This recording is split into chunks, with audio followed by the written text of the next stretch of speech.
బాగున్నారా? హరిప్రసాద్ గారు బాగు సార్. సో అందరికీ నా హృదయపూర్వక నమస్కారం అండి. Thank you. Let's go ahead. Please will go ahead. ప్రత్యేకించి ఇది నిన్న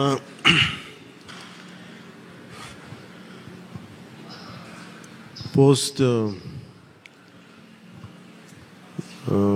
జనసేన పార్టీ నడుపుతున్నప్పుడు స్టార్ట్ చేసిన సినిమాలు ఇవన్నీ. వాటి నేపథ్యంలో ఎలక్షన్స్ అయిన తర్వాత పదవి బాధ్యతలు తీసుకున్న తర్వాత గవర్నమెంట్లో భాగస్వామ్యం తీసుకున్న తర్వాత చాలా కొంచెం ప్రత్యేక పరిస్థితుల్లో సినిమా చేయడం జరిగింది. సో ఈ సమావేశానికి వచ్చేసిన మీ అందరికీ పేరు పేరున నా హృదయపూర్వక ధన్యవాదాలు. సో మీరు అడగదలుచుకుంది ఏంటంటే ప్రింట్ మీడియా నుంచి కాబట్టి మీరు మాట్లాడండి సార్. Please ask. మీరు మాట్లాడతారా? సనాతన ధర్మానికి సినిమాకి సంబంధం ఉంది కదా సార్. మీరు ఎప్పటి నుంచో ఈ మధ్య సనాతన ధర్మాన్ని ఇదేంటంటే మెయిన్గా ఇందాక అందరికీ ఇంటర్వ్యూస్లో అదే చెప్తున్నాను. ఇది ఆంధ్రప్రదేశ్కి చాలా కీలకమైనది అది ఈ పర్టికులర్ సినిమా. ఎందుకంటే కోహినూర్ డైమండ్ ప్రపంచవ్యాప్తంగా ప్రసిద్ధి. దాని చుట్టూ దాని రక్త చరిత్ర కూడా తెలుస్తుంది. అలాంటి కోహినూర్ డైమండ్ మన విజయవాడ కృష్ణానది తీరం దగ్గర మనకున్న కొల్లూరు ఒకప్పుడు వజ్రాల గనులు ఉండే అక్కడ దొరికిన వజ్రం. అలాగే మన మచిలీపట్నం విపరీతమైన అంతర్జాతీయ స్థాయిలో ఎక్స్పోర్ట్ ఇంపోర్ట్కి లావాదేవీలకి చాలా నిలయం అది. సో అలాంటి చోట జరిగే కదా ఇక్కడ జరిగిన ఈ కోహినూర్ వజ్రం వెళ్ళి ఫైనల్గా కులీ కుతుబ్ షా నుంచి మొఘల్ ఎంపరర్ దాకా వెళ్ళి మొఘల్స్ పాలనలో దట్టు ప్రత్యేకించి ఒక నియంతగా ఉన్న సొంత తమ్ముడిని కూడా సొంత అన్నయ్యని కూడా చంపి దారా సిక్కుని చంపేసిన ఔరంగజేబ్, తండ్రిని ఖైదులో పెట్టించిన ఔరంగజేబ్, అలాగే హిందువుగా బతకాలి అంటే పన్ను కట్టాల్సిన అలాంటి పరిస్థితుల్లో తీసుకొచ్చి దేవాలయాలు కూల్చేసిన ఔరంగజేబ్, అలాంటి ఔరంగజేబ్ ఆసీనుడైన ఆసనం మీద నెమలి సింహాసనం మీద ఉన్న కోహినూర్ని హీరో పాత్ర ఇవ్వబడుతుంది. అది తీసుకురమ్మని అది అసైన్ చేయబడతారు. సో అది నాకు ఇంట్రెస్టింగ్ అనిపించి సినిమాని ఒప్పుకోవడం జరిగింది. ఇది దాదాపు 3-4 సంవత్సరాలు క్లోజ్ టు 5 years పట్టింది. 2 కరోనా వేవ్స్ బాగా ఇబ్బంది పెట్టినాయి. ఫైనల్గా వచ్చేటప్పటికి మన మ్యాన్ మేడ్ డిజాస్టర్ గత ప్రభుత్వం చేసిన సమయంలో కరెక్ట్గా సినిమా చేద్దాం అనుకున్న సమయంలో చంద్రబాబు గారిని చేసేయడం, నన్నేమో వైజాగ్లో ఇబ్బందులు పెట్టేయటం, వీటన్నిటిలో చాలా డిఫికల్టీస్ వచ్చింది సినిమా పూర్తి చేయడానికి. ఫైనల్గా గవర్నమెంట్ మారిన తర్వాత చేద్దాం అనుకుంటే చేసే టైంకి అడ్మినిస్ట్రేషన్ 6 months తర్వాత కరెక్ట్ ఇక్కడ ఈ ఆఫీస్కి ఈ క్యాంప్ ఆఫీస్ కొత్తపేట దూరంలో ఉన్న ఈ మిడ్ వ్యాలీ ఏరియాలో సెట్స్ వేసి రోజుకి కుదిరినప్పుడల్లా 7 to 9 మార్నింగ్ షూటింగ్ చేస్తాం. ఎప్పుడన్నా సండేస్ కుదిరితే ఒక రోజు ఒక 9 గంటలు చేయటం అలా జరిగింది. సో ఫైనల్గా సినిమా ఫినిష్ పూర్తయింది. ఈ కైండ్ ఆఫ్ యాక్షన్ అడ్వెంచర్, అలాగే ఈ చారిత్రాత్మక నేపథ్యం కాబట్టి కొంత జిజియా మీద ఒక రివోల్ట్ ఎలా ఉంటుంది అంటే ఒక హిందూగా నువ్వు వెళ్తున్నాలంటే క్యూలో నుంచొని for being Hindu you have to pay tax.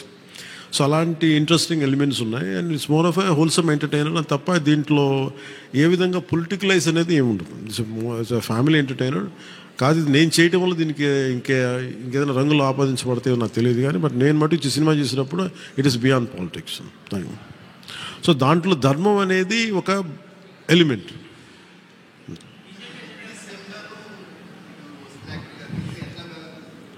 A sir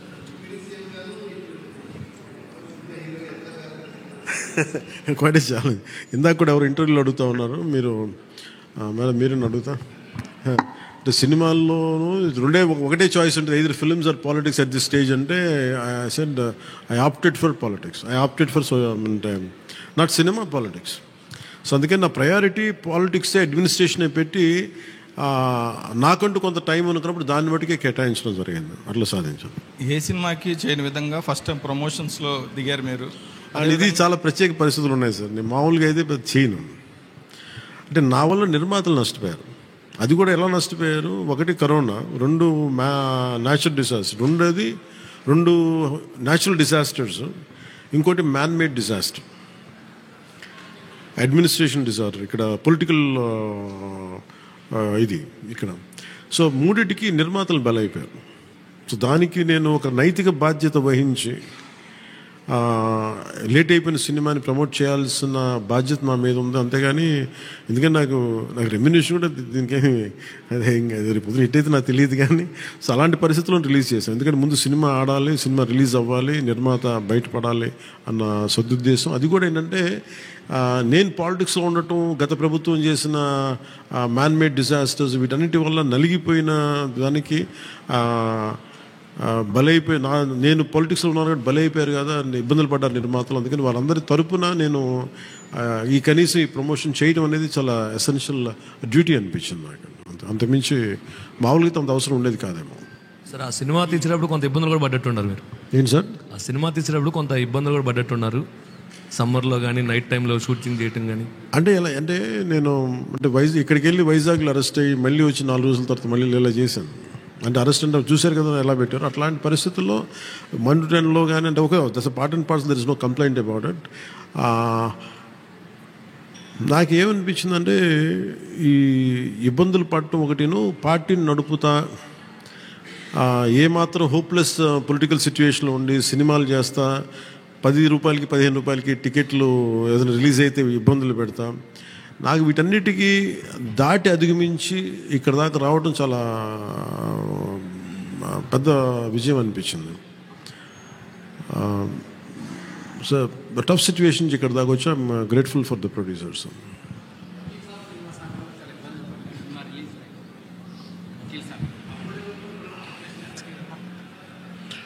అంటే అన్నీ ఆర్గానిక్ ఉంటాయి కదండి, ఏదన్నా సహజంగా ఉంటాయి, కొన్ని ఇబ్బందులు ఉంటాయి, జరుగుతూ ఉంటాయి.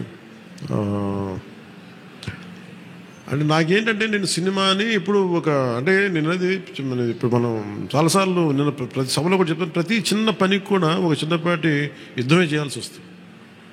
అంటే ఏది కూడా ఒక బస్సు ఎక్కాలంటే ప్రతి సగటు మనిషి చిన్నపాటి యుద్ధం చేసే వెళ్ళాలి, ట్రైన్లో వెళ్ళాలంటే చిన్నపాటి యుద్ధం చేసి సీట్ సంపాదించాలి. అలాగా ఒక సినిమా చేయాలన్నా ఏం చేయాలన్నా ఒక సంఘర్షణ లేకుండా ఏముండదు. అందుకని సంఘర్షణ జీవనంలో భాగం అయిపోయింది తప్ప నేను పర్సనల్గా నేను ఇవన్నీ సహజం అనుకుంటాను. అంతకుమించి will move on, but how well we can stand out, ఎలా నిలబడగలం దాని మీద ఉంటుంది ఆలోచన.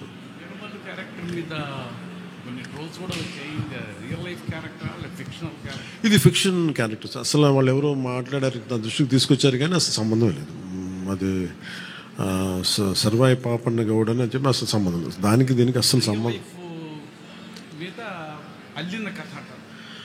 ఇది వన్ ఈజ్ ఒక హై కాన్సెప్ట్. ఒకవేళ కోహినూర్ డైమండ్ని తీసుకొస్తే ఉంటుంది, దాన్ని కొర్లు మన ఈ మచిలీపట్నం పరిసర ప్రాంతాల్లో పెరిగే ఇలాంటి వాతావరణంలో పెరిగిన ఒకడికి ఈ బాధ్యత తప్పు చెప్తే నిజాం నవాబు ఎలా ఉండొచ్చు, ఈ హై కాన్సెప్ట్.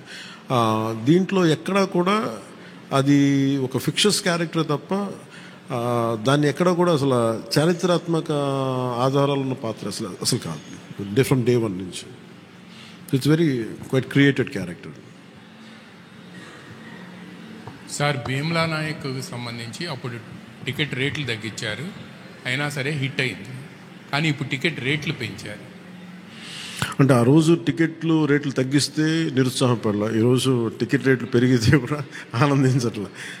భగవంతుని ఏదిస్తే తీసుకోవడం అంతే తప్ప ఈరోజు గవర్నమెంట్ ఉంది కాబట్టి అంటే ప్రత్యేకించి పవన్ కళ్యాణ్ సినిమాకి ఇస్తే నేను ఖచ్చితంగా నేను ఆనందించేవాడిని కాదు. కానీ ఇది అందరికి ఇచ్చారు కాబట్టి దాంట్లో నాకు ఇవ్వకపోతే అది వివక్ష చేసినట్టు ఉంటుంది, అది కూడా తప్పవుద్ది కదా. అందుకని I think it's part and parcel. ఆ రోజు అలా జరిగింది, ఈ రోజు ఇలా జరిగింది, అంతకుమించి దీన్ని వేరేలా చూడటానికి వెళ్ళలేదు. ప్రొడ్యూసర్ నష్టపోయాడనే దేనికి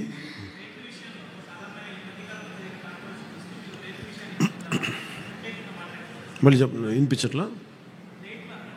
రేట్ల విషయంలో సినిమా టికెట్స్ రేట్ల విషయంలో ఖచ్చితంగా నేను నష్టపోయాను, నిర్మాతలు నష్టపోయారు. ఒక 5 రూపాయలు రావాల్సిన చోట రూపాయి వస్తే దట్స్ ఓకే అనుకున్నాం. భగవంతుడు ఈరోజు మనకి ఇచ్చిన రూపాయితో తృప్తి పడదాం, ఖచ్చితంగా నష్టపోయాం, బట్ దట్స్ ఓకే. ఎందుకంటే వాళ్ళు వచ్చిన సంస్కృతి ఎలాంటిది, ప్రత్యర్థికి కోపం ఉంటే చీని చెట్లు నరిగేయటం, బత్తాయి చెట్లు నరిగేయటం ఆలోచన విధానం. అలాంటి వాళ్ళకి ఆర్థిక మూలాల మీద కొట్టడం సహజం. కాబట్టి అది మనం యుద్ధంలో దిగాం కాబట్టి, మనం పొలిటిక్స్లో ఉన్నాం కాబట్టి part and parcel that's will take it forward. దాన్ని వెనకడిగే తీసలేదు, దాన్ని part and parcel we have to accept it.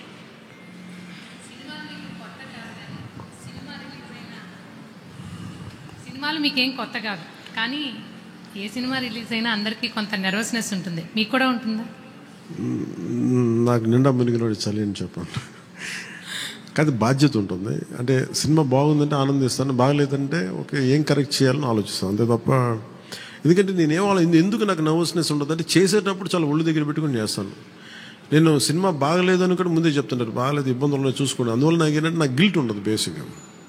ఇప్పుడు మెచ్యూరిటీ వచ్చి ఎప్పటి నుంచో మూవీస్ తీస్తున్నారు, ఇప్పుడు మీరు అలా అనుకుంటున్నారా? మొదటి నుంచి కూడా అలాగే ఉండేవాళ్ళ? దీనికి నేను సమాధానం చెప్పాను. మీరు కావాలన్న ఇంటర్వ్యూస్ చూసుకోండి, బిఆర్ రాజు గారితో ఉంటాయి. ఆ ఇంటర్వ్యూస్లో నేను ఇప్పుడు ఏం మాట్లాడినా అవే ఉంటాయి. అందుకని అందుకని ఉదాహరణకు తొలి ప్రేమ తీశాను. తొలి ప్రేమ షూటింగ్ చేసినప్పుడు సినిమా అయిపోయి రిలీజ్ అవుతుంటే నేను కూర్చొని అక్కడ ఒక్కనే కూర్చున్నాను. గబ్బర్ సింగ్ కూర్చున్నా కానీ నేను ఒక్కనే కూర్చున్నాను. నా పక్కన పార్టీస్ ఏమి ఉండవు. జస్ట్ ఒకసారి నా జీవితంలో ఒకసారి నన్ను పార్టీకి పిలిచింది భీమ్లా నాయక్. ప్రత్యేకంగా నన్ను పిలిచారు. ఎందుకంటే ఇంత 10-15 రూపాయలు టికెట్ అప్పుడు కూడా ఇంత డబ్బు చేసింది సినిమా అని అనుకొని దాని ఒక్కదాన్ని ఫస్ట్ టైం నా జీవితం అదే మొదటిసారి వెళ్ళటం. మళ్ళీ దీని తర్వాత కూడా వెళ్తాను కూడా నాకు డౌట్. అవును, ఇంతకీ మీ ఎమ్మెల్యేలతో మూవీ చూసే ఆలోచన ఏమైనా ఉందా? మీ ఎమ్మెల్యేలతో మూవీ చూసే ఆలోచన, ప్రపోజల్స్ ఏమైనా ఉన్నాయా? నేను ఎప్పుడు అట్లా ఆలోచించలేదండి. అసలు ఇప్పుడు చెప్తే ఇప్పుడు ఐడియా వచ్చింది, బాగానే ఉందనిపిస్తుంది. ఎందుకంటే అసెంబ్లీలో సగం మంది మీ ఫ్యాన్సే కదా.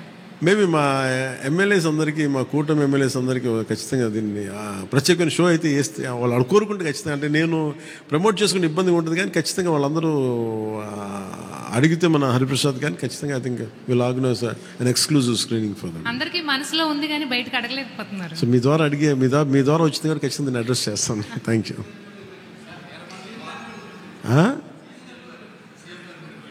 సీఎం గారు బిజీగా ఉన్నాయి. సినిమాలు మా అయితే ఒక 5 నిమిషాలు చూస్తారేమో. ఎందుకు రోజు నన్నే చూస్తుంటారు కదా, సినిమా చూస్తున్నట్టు అనుకుంటారు.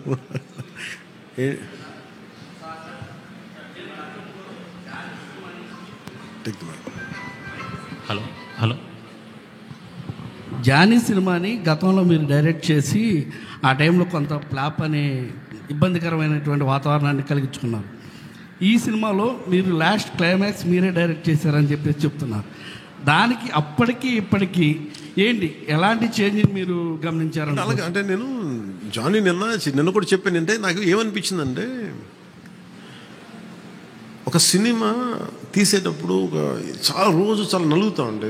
నేను చెప్పేది సినిమా అనేది ఒక్కటే కష్టపడేది కాదు, ప్రతి ఒక్కటే. ఈవెన్ ఒక చిన్నపాటి ఉపాధి శ్రామికుడు కూడా కష్టపడతారు, యుద్ధం చేయాలి పట్టుకోటి కోసం.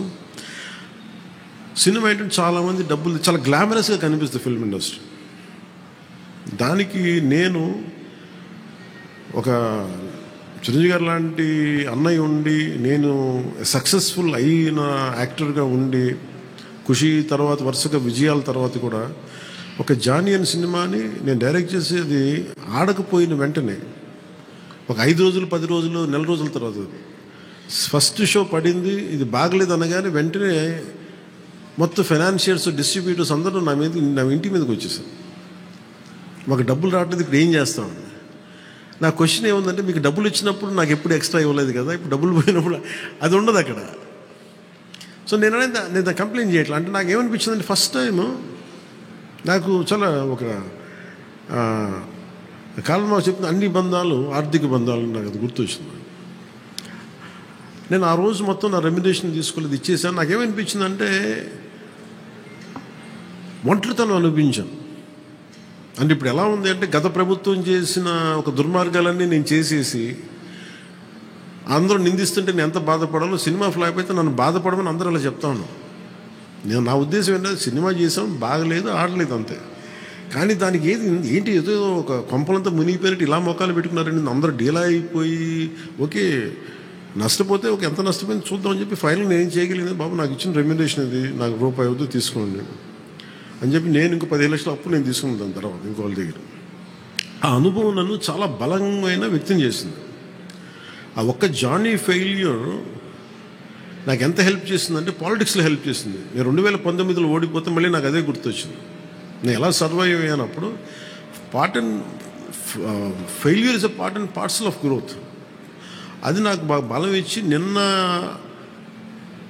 ఒక నిర్మాత ఆ రోజు అన్ని ఇబ్బందులు లేవు, కానీ రత్నం గారు లాంటి వ్యక్తి ఒక చిన్నపాటి మేకప్ అసిస్టెంట్గా ప్రారంభించిన వ్యక్తి, అంచెలంచెలుగా శంకర్ లాంటి వాళ్ళతో సినిమా తీసి పాన్ ఇండియా సినిమాలు తీసిన వ్యక్తి ఈరోజున సినిమా రిలీజులకి ఇబ్బంది పడతా ఉంటే నాకు అనిపించింది చాలా బాధేస్తుంది. ఇది నాకు అందుకే నేను దగ్గరుండి ఈ సినిమాని ప్రేక్షకుల దగ్గర తీసుకెళ్ళాలనేది నిర్ణయించుకున్నాను. సో నాకు అందుకు అనిపించింది అన్నమాట. అందుకని నా జానీ అనేది ఎందుకు వచ్చిందంటే ఇంత ఫీబుల్గా ఉంటారు. అంటే మనీ దగ్గరికి వచ్చేటప్పటికి అందరూ నువ్వు చస్తావో పెడతావో తెలియదు కానీ మాకు ఇలా కట్టాలి అందు ఒకసారి ఇర్లాజికల్గా ఉంటుంది. సో అలాంటి సమయంలో నాకు ఆయన అండగా నిలబడాలి. అందుకని that's reason why I quote. అందుకని క్లైమాక్స్ ప్రత్యేకించి నేను ఎందుకు చెప్పానంటే అప్పుడు నేను కొన్నిసార్లు నేను బుల్డోస్ చేసుకుని వెళ్ళాల్సింది, కొన్నిసార్లు రైట్ నిర్ణయం మన మనసుకు తెలుస్తుంది యాజ్ అ ఫిల్మ్ మేకర్గా. కొన్నిసార్లు పక్కన వాళ్ళు మాటలు నేను అసలు ఎప్పుడు పక్కన వాళ్ళ మాటలు విన్నాను. కానీ ఈ ఫిల్మ్కి వచ్చేటప్పటికి ఈసారి ప్రత్యేకించి ఎట్టి పరిస్థితుల్లో నేను పాలిటిక్స్లో ఉన్నాను, సినిమాలు బాగా చేయడేమో అన్న సందేహం ఎక్కువ మందికి ఉంటుందని చెప్పి ప్రత్యేకించి శ్రద్ధ పెట్టి చేశాను. సో క్లైమాక్స్ కూడా ఎందుకు చేశానంటే నేను చాలా సంవత్సరాలు అయిపోయింది యాక్షన్ కొరియోగ్రఫీ చేసి. రియల్ లైఫ్లో వీళ్ళతో గొడవలు పడుతున్నాను, సినిమాల్లోనే యాక్షన్ కొరియోగ్రఫీ చేశాను. సో ప్రత్యేకించి ఆ particular episode it's close to my heart. చిన్నప్పుడు ఎప్పుడు పుస్తకాల్లో చదువుకున్నాం, హిందూగా బతకాలంటే జజియాపుని కట్టాలి. సో ఆ బాధ ఏదో ఉండిపోయినట్టుంది ఎక్కడో. సో అది ఆ వెంటౌట్ తీసుకున్న అవకాశం దొరికింది, ఐ యూజ్డ్ ఇట్ అంతే. సార్ మనం చూసుకున్నట్లయితే లేదు తీసుకుంటా సార్, అన్నీ బాగుంటే తీసుకుంటాను. మనం ఈ మధ్యకాలంలో చూసుకున్నట్లయితే నిర్మాతలకి కొంతమందికి మాత్రమే థియేటర్లు ఉండిపోయినాయి, వేరే వాళ్ళ సినిమాలకి ఇబ్బంది పడుతున్నారంటూ కూడా కొంత కాంట్రవర్సీ వచ్చినటువంటి పరిస్థితి సినిమా పరిశ్రమ విషయంలో. అదే రేట్ల విషయంలో కావచ్చు, థియేటర్స్ దాని విషయంలో. మీకు కూడా అలాంటిది అంటే థియేటర్స్ సరిగ్గా లభించకపోవడం, కొంత నిర్మాతలు ఏమన్నా ఇబ్బంది పెట్టే అవకాశం ఉంటుందా గతంలో లాగా? అది ఎప్పుడు అలా పెడతారని నేను ఎప్పుడు అనుకోను. ఎందుకంటే థియేటర్స్కి ఫీడింగ్ కావాలి, బేసిక్ సైన్స్, అది ఎవరు అలా చేస్తారు నేను అనుకోను. కానీ ఒకసారి కొన్ని అనుకోని పరిస్థితులు వస్తూ ఉంటాయి, అది పెద్ద మనసు వదిలేయటం అంతా. సార్ ఇప్పుడు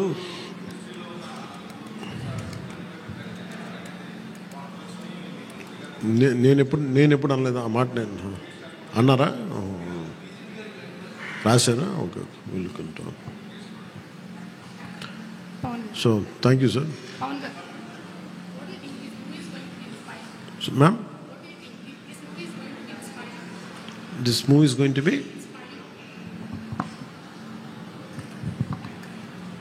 What do you think this movie is going to be inspiring by your role?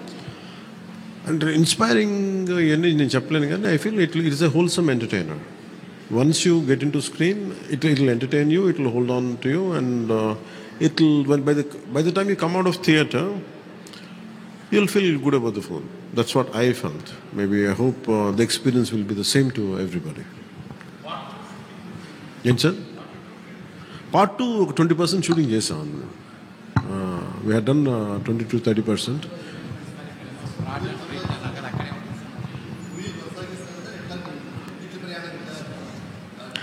వచ్చే డబ్బుల్ని బట్టి, నాకు దొరికే టైంని బట్టి, కుదిరితే భగవంతుడి ఆశీస్సులు అన్ని కుదిరి. సార్ ఏంటి సార్, చిత్ర పరిశ్రమ ఎక్కడున్నా అది ఉన్నది. ఆల్రెడీ ఏపీకి రావాల్సిన కొత్తగా అవసరం లేదు, కానీ ఏపీలో డెవలప్ చేయాల్సిన ఇన్ఫ్రాస్ట్రక్చర్ డెవలప్ చేయాలి. హైదరాబాద్లో ఎలాంటి ఇన్ఫ్రాస్ట్రక్చర్ ఉందో ఆంధ్రప్రదేశ్లో కూడా అలాంటి ఇన్ఫ్రాస్ట్రక్చర్ కొంత హైదరాబాద్లో ఉండొచ్చు, కొంత కొంత మంగళగిరి లేదా మనకున్న ప్రాంతాల్లో కావచ్చు. ఇట్ డిపెండ్స్ పరిస్థితులు ఎక్కడ బాగుంటాయని దాని తగ్గట్టుగా ఇన్ఫ్రాస్ట్రక్చర్ అయితే డెవలప్ చేయాలి. ఫిల్మ్ మేకింగ్ స్కూల్స్ చాలా డెవలప్ చేయాలి. రెడీ